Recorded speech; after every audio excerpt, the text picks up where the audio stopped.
damos continuidade ao 4º Meeting HTM com a presença da doutora Thaís Rodrigues. Ela é líder da consultoria científica da HTM Eletrônica. Seja muito bem-vinda, doutora Thaís.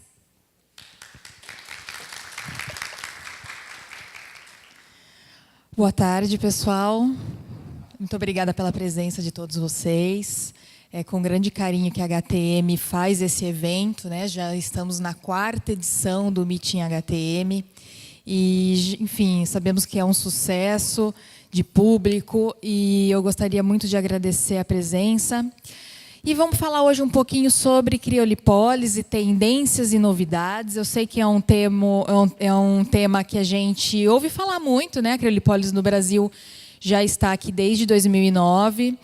E a gente sempre se pergunta o que de novo tem sobre criolipólise, né? O que mais existe hoje sobre criolipólise e quais são as novidades e as tendências relacionadas a esse assunto.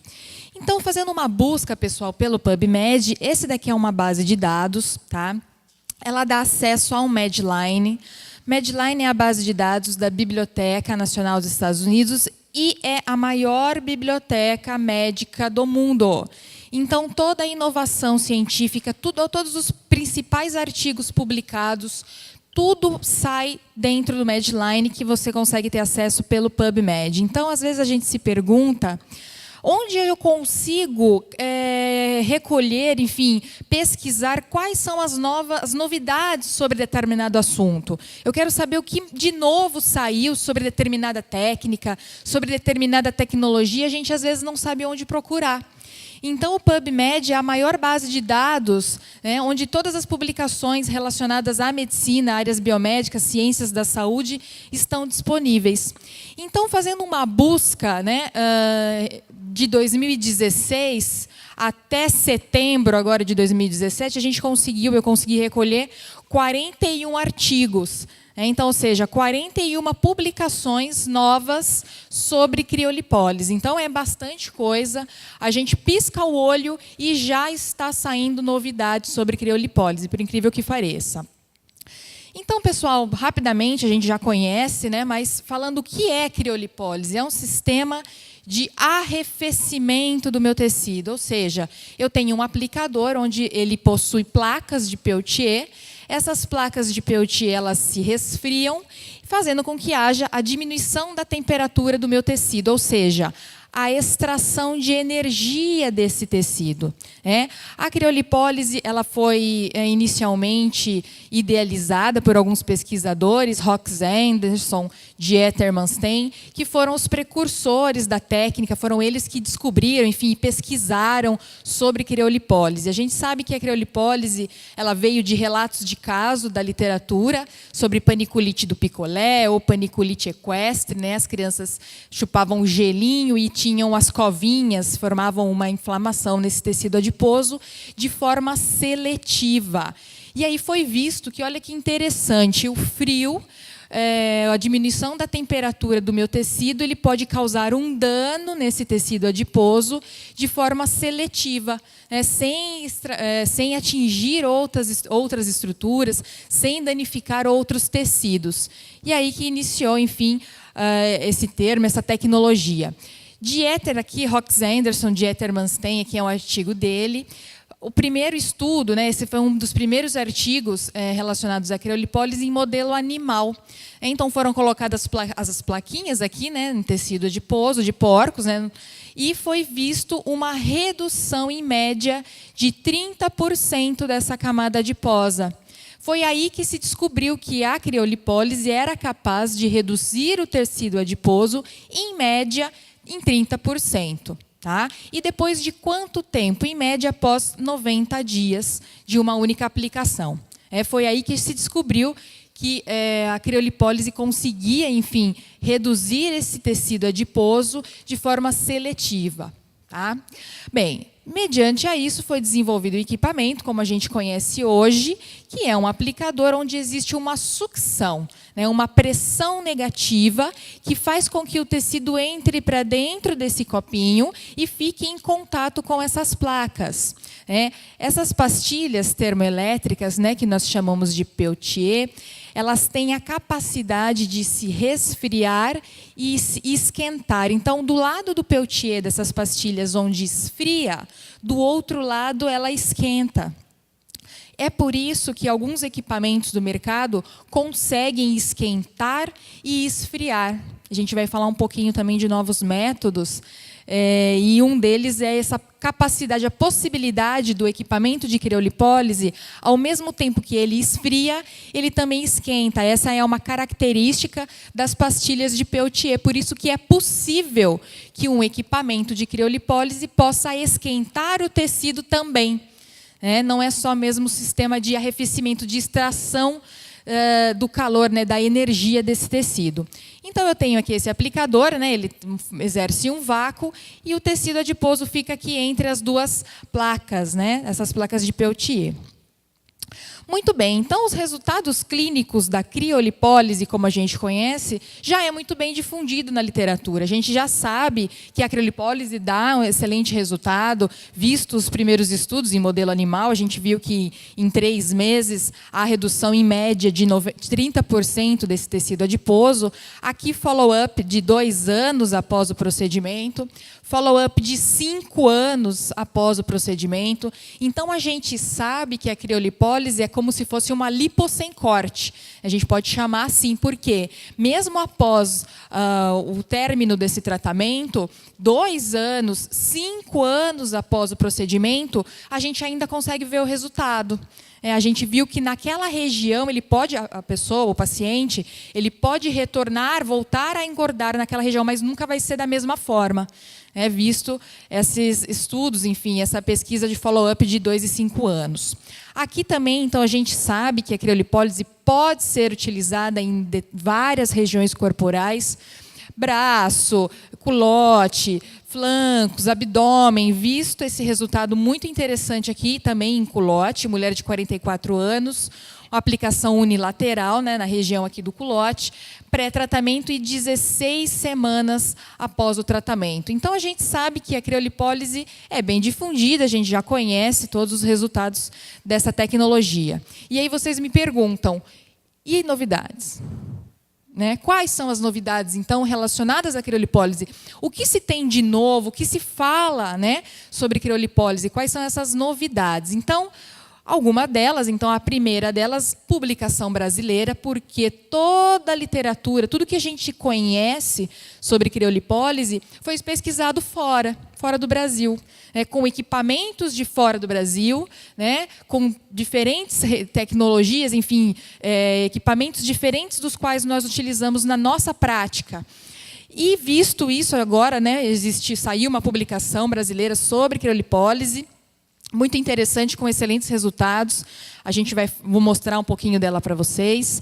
Novos métodos, então, existem diferentes métodos de criolipólise. O que a gente consegue fazer? Esquentar, esfriar, método de contraste. Eu acho que alguém já deve ter ouvido falar, da criolipólise de contraste. É uma tendência, se tornou uma tendência, a criolipólise de contraste veio com tudo e tenho certeza que vai ser já é, mas que tenho certeza que se consolidará, enfim, em breve, muito brevemente, vai ser um dos métodos mais utilizados. Estudos sobre a fisiologia de ação, então existem algumas pesquisas, enfim, pesquisadores falando sobre diferentes métodos, de como acontece a morte desse adipócito, o que acontece depois que você resfria esse tecido, como que esse adipócito ele vai entrar em morte.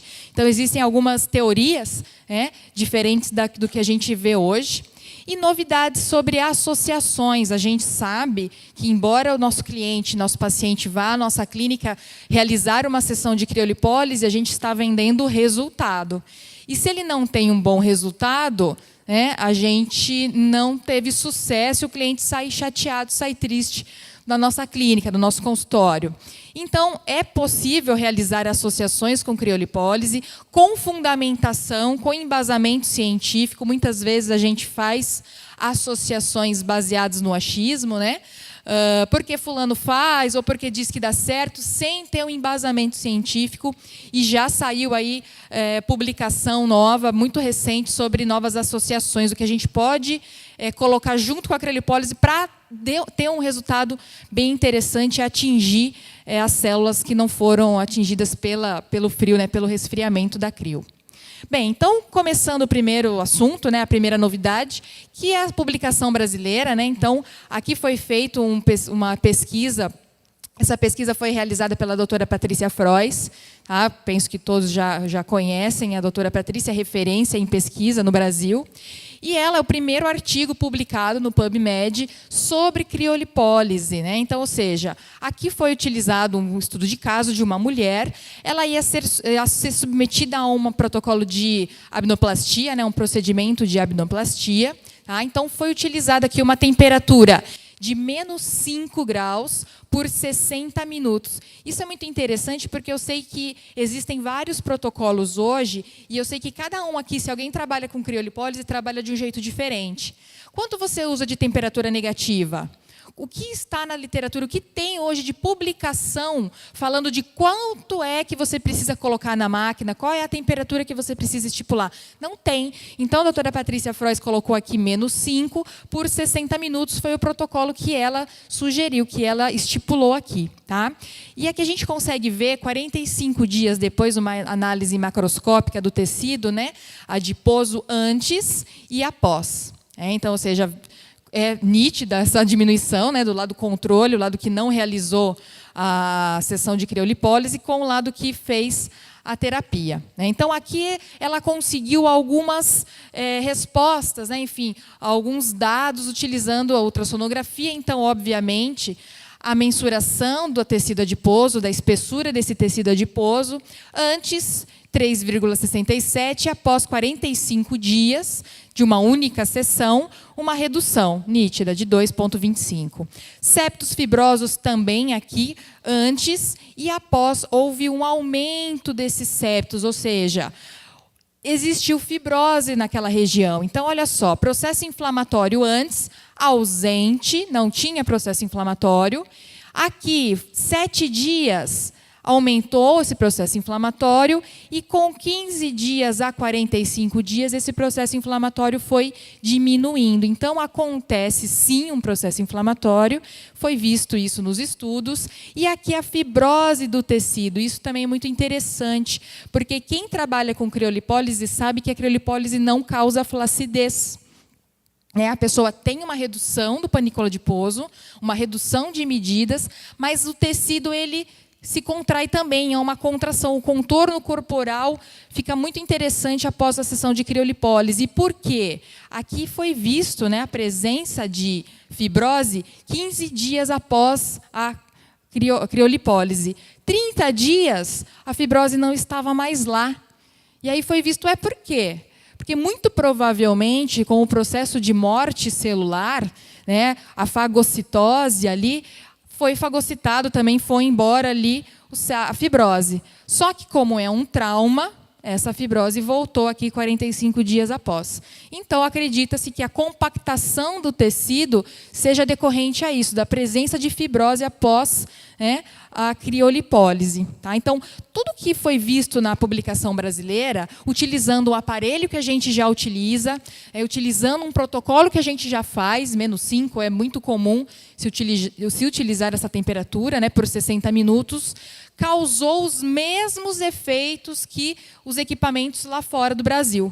Então, ou seja, a gente consegue sim obter os mesmos resultados de todas aquelas publicações científicas que eu mostrei para vocês, disponíveis no PubMed, enfim, de todo o mundo. Tá? Bem, aqui foi uma análise também histológica do tecido, há visto que perda de continuidade, ausência aqui de alguns adipócitos, tá? E essa linha vermelha aqui é a presença de tecido fibroso na região. Tá?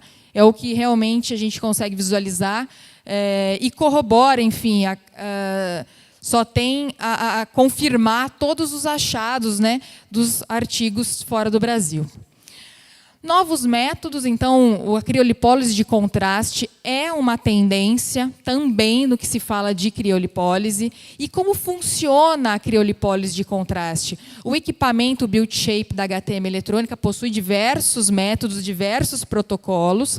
Um deles é a criolipólise de contraste, o método espanhol. E como funciona? Então, ele possui 3 fases, né? A primeira fase seria a fase de aquecimento do meu tecido. Posteriormente, a gente tem a refrigeração. E depois a gente vai esquentar novamente esse tecido. Vocês lembram que eu falei que o equipamento de criolipólise, o sistema, é composto por placas de Peltier, e essas placas esquentam e esfriam? É por isso que é possível, né, se fabricar, se desenvolver um equipamento que realiza essas 2 funções, esquentar e esfriar. Tá? E a gente vai entender, então, por que a gente precisa esquentar, esfriar e esquentar de novo o meu tecido. O que vai ter de melhor resultado? Quais são, enfim, as consequências? A criolipólise de contraste, pessoal, ela foi idealizada por Hernan Pinto. Então, ele é um pesquisador. Ele é um pesquisador referente à cristalização de tecido adiposo. A linha de pesquisa dele é essa, né? Então, de 2014, né, ele lançou um artigo, publicou um artigo falando da criolipólise de contraste, e todos os outros artigos, né, dele fala sobre a cristalização do tecido adiposo. Como acontece a cristalização desse tecido adiposo e como a gente consegue potencializar essa cristalização, né, para a gente atingir um maior número de células para que haja um melhor resultado terapêutico. Então, aqui, pessoal, esse aqui é um estudo feito em ratos, né, do Hernan, onde ele fez diversas lâminas, né? Então, ou seja, a amostra que foi composta por 7 ratos, e o objetivo era comparar o número de células adiposas vivas e a formação de cristais nesse tecido adiposo. Então, foi visto aqui que uma comparação, né, em um grupo, ele só esfriou por 8 graus, teve um grupo que ele esfriou por 8 graus positivos, tá, pessoal? Não é negativo, não, é positivo. E esquentou no final. Teve um outro grupo que ele só esquentou no começo e esfriou no final. E um último grupo onde ele esquentou, esfriou e esquentou de novo. E o que ele viu? Que esse grupo, né, ou seja, os adipócitos que sofreram, né, o aquecimento, o resfriamento e o aquecimento depois, obteve aqui 2,0 vezes maior dano do tecido. Então, ou seja, quando esquentou, esfriou, esquentou, aumentou a destruição dessas células e aumentou a formação de cristais dentro delas. E por que será que isso aconteceu? A gente vai ver mais para frente. E ele pegou, né, fez esse estudo in vitro, né, em células de tecido de ratos, e fez um estudo em amostra de mulheres. Vamos fazer em humanos para ver se isso também acontece. E realmente, aqui a amostra foi composta por 10 mulheres. Tá? Então, ou seja, a crio convencional houve uma redução de 6,95. Em relação à de contraste, houve um aumento de 42,45% a mais de redução. Então, ele viu que no grupo de mulheres onde ele fez a criolipólise de contraste, houve uma redução maior desse tecido adiposo. Aqui é uma análise, um gráfico, onde foram realizadas 3 dobras cutâneas. Né? A azul aqui é imediatamente antes da aplicação, a coluninha aqui vermelha 15 dias e verde 30 dias após. A gente vê que 30 dias após houve realmente uma maior redução desse tecido. Então, a gente sabe que a criolipólise é a médio e longo prazo. Não adianta a gente querer fazer uma sessão de criolipólise hoje e ter o resultado amanhã ou daqui uma semana. Não, realmente vai demorar, visto aqueles estudos que a gente viu em modelo animal também, né? 3 meses após ali a gente conseguiu ver um resultado. Bem, então vamos entender um pouquinho por que ele teve o melhor resultado. Por que esquentar, esfriar e esquentar de novo realmente potencializa os meus resultados? Então vamos entender aqui primeiramente um aquecimento inicial. Por que a gente deve aquecer o tecido inicialmente? Primeiro, para uma proteção desse tecido. A gente traz mais sangue para essa região, aumenta a vascularização pelo efeito térmico, protegendo essa região. Além disso, a gente sabe que existem algumas regiões que são de difícil colocação desse aplicador. né? Por exemplo, a região do culote, que é né, trocantéria, porque ela é mais rígida, ou aquele tecido adiposo ele é um pouco mais compactado, né, que a gente fala. É difícil trazer esse tecido adiposo para dentro do copinho. Então, o que a gente faz? Aquece, aumenta a maleabilidade desse tecido, trazendo mais tecido para dentro do copinho e melhorando, enfim, os nossos resultados. Porque a gente sabe que, na verdade, só a região onde está em contato com a placa é que vai ter efeito, as outras não. Então, quanto mais tecido tiver dentro desse copinho, melhor o resultado, né? Eu brinco até que, pelo menos, de metade para mais, precisa ter tecido dentro do copinho. Se tiver pouquinho tecido, a gente não vai ter um bom resultado. Então, quando a gente aquece e utilizando, lógico, a ação do vácuo, né, essa pressão negativa, uma questão muito interessante que a gente também pode trabalhar é o modo pulsado. Então, esse vácuo a gente pode programar no equipamento e trabalhar ele em pulsos. Então, ou seja, quando a gente tem essa atração desse tecido... Opa, voltou. Opa, deixa eu voltar para cá. Contínua, né? Então, sob a ação de uma força constante através do tempo, a gente sabe que a pele continua a se estirar, conforme as fibras progressivamente se alinham, né, no tecido. Bem, além disso, pessoal, Hernan Pinto, que é o idealizador da criolipólise de contraste, ele pensou, né, enfim, acreditou que a velocidade de aquecimento, de resfriamento, perdão, a velocidade com que esse tecido adiposo ele era resfriado também influenciava no número de células adiposas que seriam destruídas, cristalizadas. E realmente isso aconteceu. Então, quando a gente parte de um aquecimento do tecido, ou seja, inicialmente a gente aquece esse tecido em média a 40 graus por 5 minutos, ele demora mais para se resfriar. E isso acarreta em maior dano, maior cristalização desse tecido adiposo.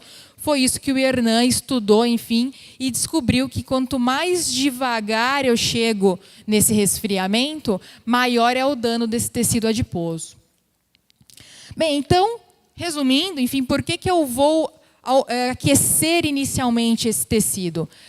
Para aumentar a maleabilidade dele, trazer mais tecido para dentro do meu copinho, aumentar o número de adipócitos que serão cristalizados.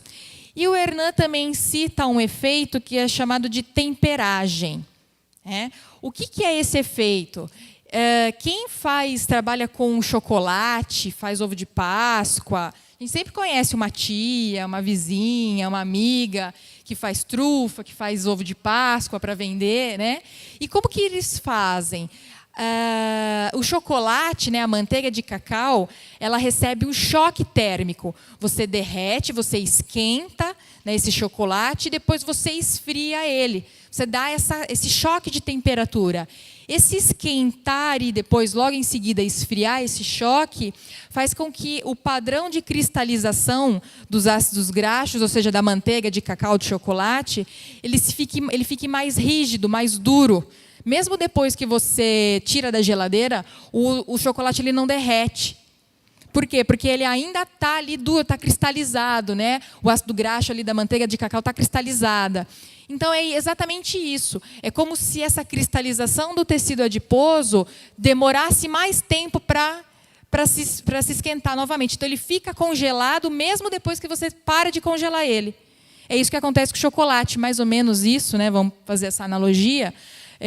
Esse sistema aqui de temperagem. Foi daí que o Hernan tirou a ideia de se esquentar primeiro e depois esfriar. E vem da indústria alimentícia, que já há anos já faz esse processo de temperagem, né, em ácidos graxos aí saturados. E eu dei o exemplo do chocolate, que a gente conhece, e que realmente quem trabalha, conhece, quem sabe, quem trabalha com chocolate, sabe que é assim que faz. Né? Esse sistema de temperagem para manter essa cristalização, esse chocolate mais endurecido, por mais tempo. E aqui, essa aqui é uma análise, também um estudo em tecido adiposo de ratos, do Hernan. Olha que interessante aqui, esses pontinhos brancos, não sei se todo mundo consegue visualizar, são os pontinhos de cristalização do tecido. Então, ou seja, esse tecido ele foi resfriado por diferentes tempos. Né? A e B é o controle, então não foi feito nada nessa lâmina. C e D aqui foram resfriados por 8 graus em 10 minutos.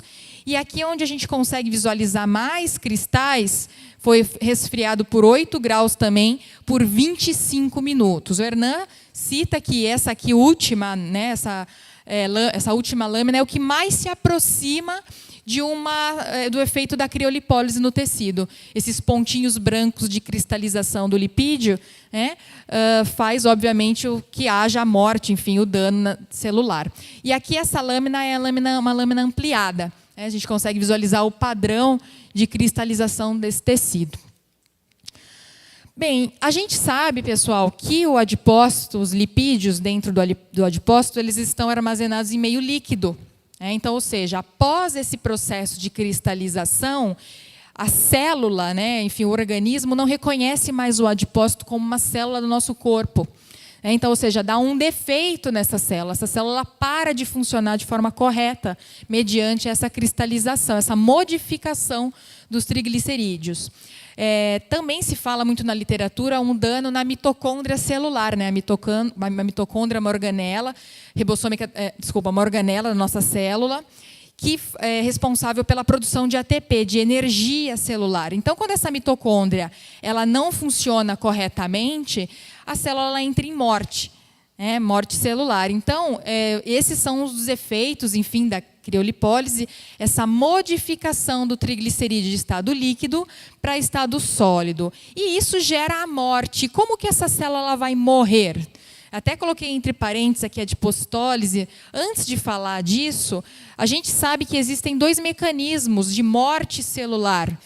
Depois que essa célula ela cristalizou, como que ela vai morrer?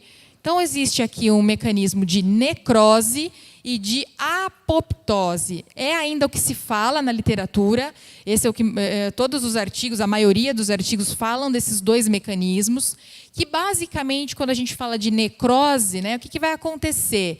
A célula sofre um trauma, ela incha, ela aumenta o seu tamanho, tá? E a perda da integridade da membrana plasmática. Então, quando a célula perde essa integridade, ela entra em morte. A partir do momento que a membrana celular ela não consegue se regenerar, ela foi danificada, essa célula vai morrer. E ela morre imediatamente, naquela hora. A necrose ela gera um processo inflamatório local. Tá? Os sinais inflamatórios acontecem quando ocorre a necrose, essa morte celular por necrose. E existe um outro método de morte celular, que é a apoptose, que é uma morte programada. A célula demora para morrer. Ela vai diminuindo o seu tamanho, formando corpos apoptóticos e termina com a fagocitose. Então, ou seja, os fagócitos vão lá e limpam todo aquele resto celular ali, todos os corpos apoptóticos, por fagocitose. E não há inflamação. Então, a gente sabe que quando a gente faz uma sessão de criolipólise, pode acontecer esses 2 mecanismos. Então, aquele cliente que muitas vezes se queixa de dor, que está inchado, que está doendo, que reclama após a sessão de criolipólise, muito provavelmente o maior número de células sofreram necrose. E aquele que parece que não fez nada, que está tranquilo, que acha que nem vai dar resultado, muito provavelmente o maior número de células entrou em apoptose, em morte programada. Tá? Então, ainda se fala nesses 2 mecanismos de morte celular. E o Hernan, o pesquisador pesquisador de criolipólise de contraste, ele fala ainda em uma outra terminologia, um outro mecanismo, chamada de adipocitólise. Então, ele fala que, no caso da criolipólise de contraste, quando tem esse choque térmico, há um desequilíbrio osmótico nessa célula e ela vai entrar em morte, então, ou seja, em adipocitólise. Aqui, ao contrário da lipólise, a adipocitólise, ele é um processo físico, celular, irreversível. Do ponto de vista molecular, não há atividade catalítica mediada por nenhuma enzima. O que significa isso? Na apoptose, há mediadores químicos desse processo, ou seja, as caspases, que são enzimas que sinalizam para a morte celular. No caso da adipocitólise, Hernan cita que não há presença desses mediadores, não há presença de caspases, tá? Então, ou seja, essa adipocitólise é como se fosse a apoptose, é uma morte também, tá? Que a gente consegue classificar essa adipocitólise em 2 tipos. Ele classifica essa morte celular em adipocitólise clástica ou fágica. Isso aqui é muito novo, pessoal. Assim, é uma referência a uma terminologia muito atual do Hernan, né, e que ele fala aqui que a adipocitólise clástica, a destruição da membrana celular, e esse conteúdo é vertido para a matriz extracelular. Tá? Aqui, na tabelinha, a gente consegue visualizar que não é reversível, então, reversibilidade aqui, não. Aqui há processo inflamatório, sim. E ele não é seletivo, não. E há um outro mecanismo, um outro tipo de adipocitólise, que é a fágica, tá? Que ela termina com a fagocitose dos restos celulares, que ela também não é reversível, não há destruição, processo inflamatório também local, e ela é seletiva sim. Tá? Então, ou seja, o Hernan cita, enfim, esse sistema de morte celular, quando a gente fala de crio de contraste, em adipocitólise. Porém, a gente sabe que ainda a maioria dos estudos, as publicações, falam de necrose e apoptose. Essa daqui é uma nova pesquisa, enfim, uma sugestão, uma idealização do Hernan em relação à morte do adipócito, quando se fala em contraste. Tá? Muito bem, então a gente esquentou, né, teve aquele sistema de temperagem, aquele choque térmico, esquentou, esfriou, cristalizei o meu tecido adiposo, né, cristalizei o lipídio lá dentro do meu tecido, do meu adipócito, e depois eu vou esquentar novamente. Né? E por que a gente esquenta de novo? Qual é a intenção? Com qual intuito a gente vai esquentar novamente? Esse artigo aqui é muito legal, fala de um procedimento pós-criolipólise, que é a massagem da região. Tá? Então, olha só que legal. O objetivo foi avaliar a massagem imediatamente após a sessão de criolipólise. Então, de um lado, foi feito dos 2 lados do abdômen, sessão de criolipólise.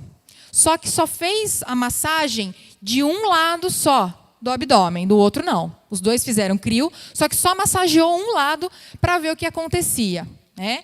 E olha que interessante, aqui a gente tem 2 gráficos, né, da redução aqui, um follow-up de 2 meses e de 4 meses. O que aconteceu com esse tecido, né, esse follow-up? Então, o lado vermelho aqui é onde foi realizada a massagem e o lado onde não foi realizada a massagem. Essa é uma tabela de dano. Então, houve um maior dano do lado que fez a massagem. Aqui, no caso, uma redução de 68%. E aqui, em 4 meses, 44%. A gente consegue visualizar bem nessa foto aqui. Antes, após 2 meses e após 4 meses. Alguém se habilita a dizer que lado que fez a massagem e lado que não fez? Esse aqui é o lado que fez e lado que não fez? Não, né? Esse aqui é o lado que fez a massagem e o lado que não fez a massagem. Então, ou seja, aqui no caso, o lado direito não foi feita a massagem e o lado esquerdo foi feita a massagem. Vocês percebem que um lado está mais alto que o outro? Né? Então, aqui a gente consegue, a conclusão, né, do estudo foi visto que a massagem foi capaz de potencializar os efeitos da criolipólise em 44% após 4 meses. E por que essa massagem potencializou tanto assim o meu resultado após a criolipólise? O que essa massagem ela foi capaz de fazer para o meu tecido? Ela foi capaz de aumentar a temperatura desse tecido de forma mais rápida. Então, ou seja, houve um processo que nós chamamos de reperfusão do meu tecido adiposo. Então, esse tecido ele foi reperfundido, chegou mais sangue para aquela região de forma mais rápida. E o fato de se chegar sangue de forma mais rápida para o meu tecido leva a uma inflamação. Então, acredita-se que a chegada de sangue para a região é o que causa, enfim, a liberação de adipocinas. Tecido adiposo, a gente sabe que libera adipocinas. Algumas dessas adipocinas, elas têm uma ação imunológica, né? Entre elas, TNF-alfa é um deles, que existe essa ação, enfim, imunológica, e há, enfim, essa inflamação local e a redução desse tecido adiposo. Tá? Então, ou seja, acredita-se que a chegada de sangue para essa região, ela é capaz de produzir uma matriz de radicais livres, tá? Que também influenciam para a morte desse adipócito. Acredita-se que há chegada de mediadores desse processo de morte, caspases, alguns artigos citam esse efeito, e culminando na morte desse adipócito. Então, ou seja, a reperfusão desse tecido, ela é tão importante quanto o processo de cristalização dele. Porque é quando chega mais sangue para aquela região é que acontece toda essa cascata fisiológica da inflamação, chegada de macrófagos nessa região, que irão fagocitar, enfim, que vai haver todo aquele processo de eliminação desses adipócitos. Tá? Então, é por isso que esse retorno, essa reperfusão pós-criolipólise é muito interessante. Mais interessante ainda é quando essa reperfusão é feita pelo próprio equipamento. Então, a gente não precisa fazer a massagem manual quando se já tem um equipamento que trabalha com esse novo método, que é a criolipólise de contraste. Uma vez que a gente tem um equipamento com essa tecnologia, com essa tendência, como eu havia dito para vocês, a criolipólise de contraste é uma tendência, esse método espanhol é uma tendência de se trabalhar, a gente sabe que vai ter bons resultados por todos esses efeitos fisiológicos que ela é capaz de provocar no nosso tecido. Mediante a isso, nós, na HTM, fizemos um estudo piloto sobre os efeitos da criolipólise de contraste. Será que todos esses achados, essas descobertas do Hernan, né, do idealizador da técnica, realmente funcionam? Então, vamos testar no nosso equipamento do BuildShape para ver se realmente dá certo. Então, o que a gente fez? Um sujeito, né, enfim, isso aqui é um estudo de caso, um estudo piloto. A gente trabalhou com o método de contraste espanhol. Qual que é esse método? A gente aqueceu o tecido a 40 graus por 5 minutos, resfriou por 8 graus por 30 minutos. Então, veja, olha só, a gente resfriou por 8 graus positivos. Qual que é o estudo da Patrícia? Ela trabalhou com quanto? -5, 5 negativo, que é em média o que a gente trabalha, não é?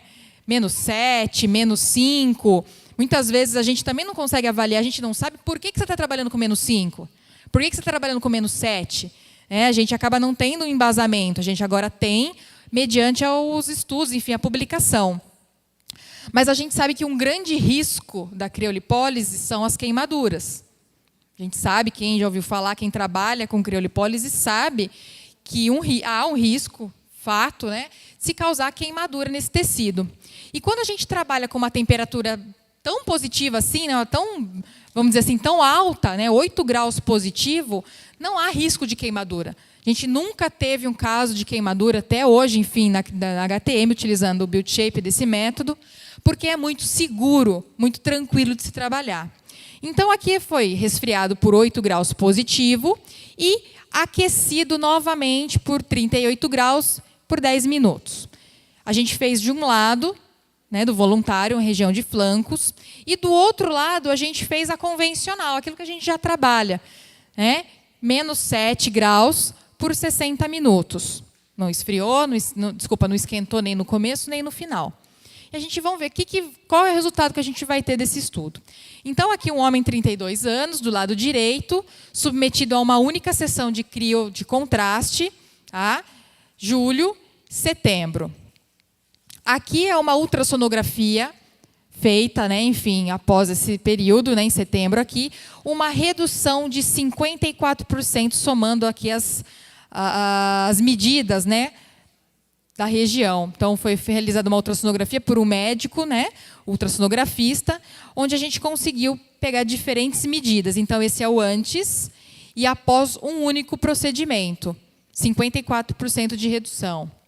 Aqui foi utilizado o método convencional, ou seja, o -7 por 60 minutos, na mesma pessoa, só que do outro lado. E aqui a gente teve uma redução em média de 42,5. Os dois reduziram. Os dois tiveram resultados interessantes. Inclusive o contraste, um pouco melhor, estatisticamente falando, não tem como dizer que ele é mais eficaz ou menos, mas que também teve um resultado com maior segurança. E essa é a conclusão que a gente teve, enfim, basicamente, sobre a ação da criolipólise de contraste, que ela também consegue promover um resultado interessante, efetivo, com menor risco para o nosso paciente. Por isso que eu falo que realmente é uma tendência se utilizar a criolipólise de contraste, o método espanhol principalmente, tá? Pela segurança que esse método pode nos trazer, enfim, sem comprometer os resultados clínicos. Isso é muito interessante e realmente é uma tendência de se trabalhar com esse tipo de método. Muito bem. E a gente vai falar um pouquinho também sobre associações. A gente não consegue atingir todos os adipócitos daquela região. Alguns não são atingidos. E para ter um resultado interessante, para o cliente sair satisfeito da nossa clínica, é legal a gente oferecer protocolos pós-criolipólise. Eu sei que muitas vezes a gente acaba oferecendo alguns protocolos sem um embasamento científico, sem uma publicação, né, referente a determinada associação, no achismo, né, enfim. Só que agora saiu, super novo, assim, do forno, 2016, esse artigo aqui, que associou um recurso que a gente já utiliza. Tenho certeza que quem trabalha com criolipólise aqui dentro, se alguém trabalha e oferece protocolos, enfim, pós-crio, utiliza esse recurso que é a radiofrequência. Então, ele fez um protocolo bem interessante aqui, utilizando como pós-crio. Então, como foi o objetivo, né, foi avaliar a combinação da criolipólise, seguida por radiofrequência. O tratamento foi realizado por 10 sujeitos, tá, em região de flancos. Então, como foi feito? Todos os sujeitos receberam uma sessão de crio por 60 minutos. Tá? E o flanco, né, enfim, o lado que foi realizado pós-crio, foi feito da seguinte forma: foi aguardado 15 dias após a criolipólise. Então, eu fiz a criolipólise 15 dias depois. Eu vim aqui com o tratamento de radiofrequência, fiz uma sessão, esperei uma semana, fiz outra sessão, tá? Aguardei mais 15 dias e fiz mais 2 sessões com intervalo de uma semana. Então, ao todo, foram 4 sessões, tá? As 2 primeiras sessões, depois da crio, 15 dias, RF, uma semana, RF de novo. Esperei 15 dias, fiz radiofrequência, uma semana fiz RF de novo. Tá? Os sujeitos foram avaliados, enfim, eles se autoavaliaram e um avaliador cego, que não sabia quem tinha feito o quê, também avaliou, né, cada sujeito, através de uma escala aqui de melhoria global. Tá? E foi visto um follow-up de 6 meses após a aplicação, 6 meses após esse protocolo, e que realmente o grupo, o pessoal, o lado, né, que foi realizado a crio mais a radiofrequência, teve uma satisfação maior. Não só os participantes, os sujeitos da pesquisa, eles viram um melhor lado, eles relataram que o lado que fez a crio e a radiofrequência ficou melhor do que o lado que não fez, e o avaliador cego, que não estava envolvido ali na aplicação, ele também avaliou que o lado que fez, sem saber, o lado que fez a criolipólise com a radiofrequência obteve melhor resultado também. Tá? Aqui a gente consegue visualizar uma foto, uma imagem, não sei se está claro, não dá para enxergar, mas depois eu posso te mandar para vocês, enfim, o material. Né? Então, esse lado aqui foi o lado que fez, né? Então, o antes e o depois. Tá? Então, linha de base A, e na sequência de 6 meses aqui, os 2 lados fizeram crio, mas só o lado direito que fez o tratamento de crio mais RF. Tá? Então, obviamente que os pesquisadores, Sadiq, né, que realizou esse estudo, concluiu que realmente a radiofrequência ela é capaz de melhorar os resultados. Né? Então, ou seja, ela é indicada para aquela pessoa que tem um volume de tecido adiposo muito grande, aquela pessoa que muito provavelmente ela vai precisar fazer mais de uma sessão de criolipólise para ter um resultado, para ficar satisfeita. E também aquela pessoa que tem flacidez associada. A gente sabe que a criolipólise após a crio, existe uma retração do tecido, a gente sabe disso, mas muitas vezes a cliente já chega com um quadro de flacidez. Então, ou seja, para aquela que já existe uma flacidez tissular importante e um volume de tecido adiposo grande, que você já olha, você fala, essa aqui eu vou precisar fazer mais de uma sessão, é interessante se trabalhar com esse protocolo. É isso que o Sadiq acaba passando aqui.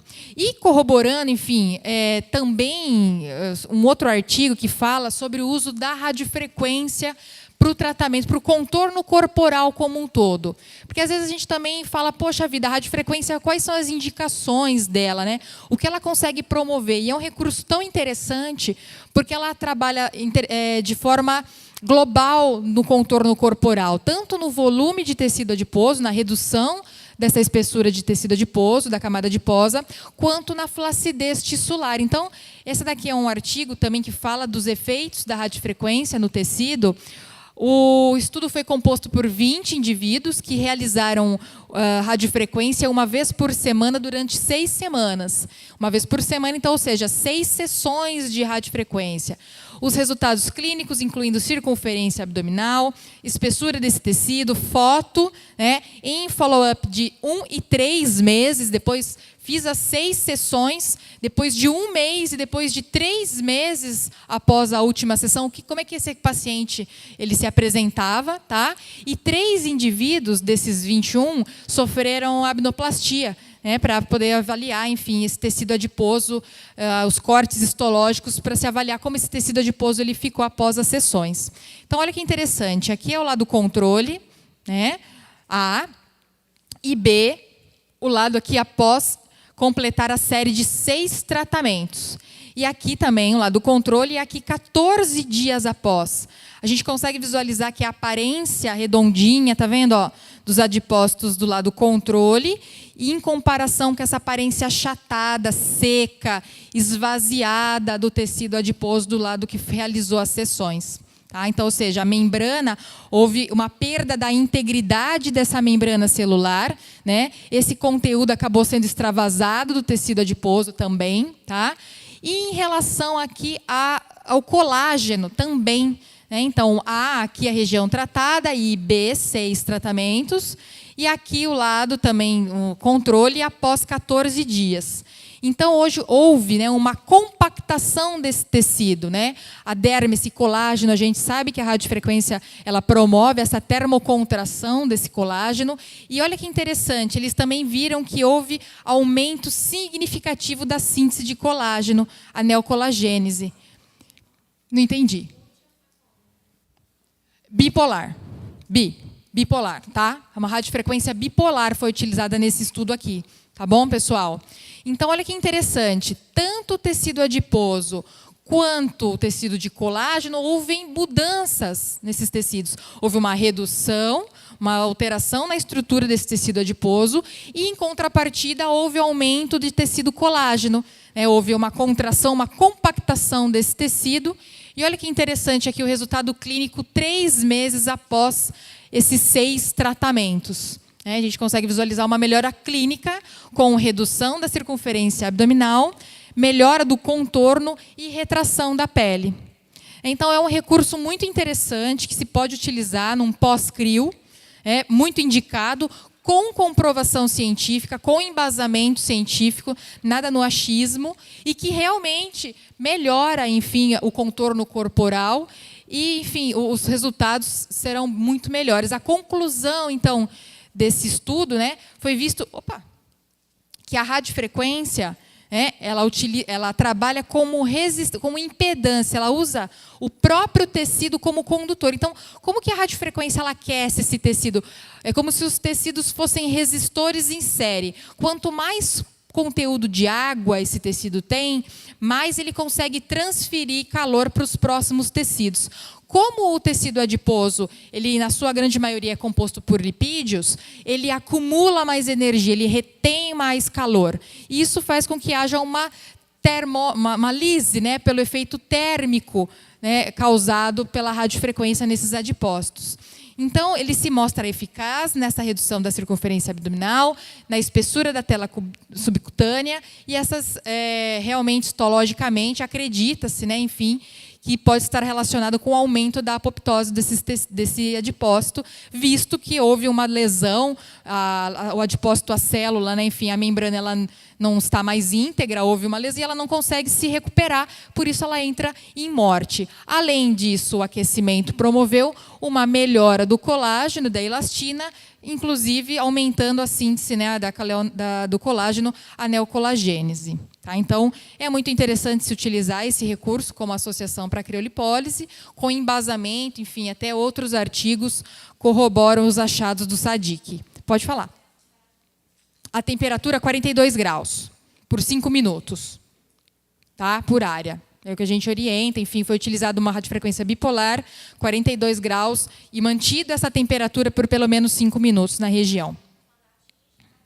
Isso. Então, quando a gente trabalha com radiofrequência, o protocolo, né, da radiofrequência é atingir a temperatura, então, em média, 42 graus, a temperatura terapêutica, e manter essa temperatura terapêutica pelo menos por 5 minutos na região.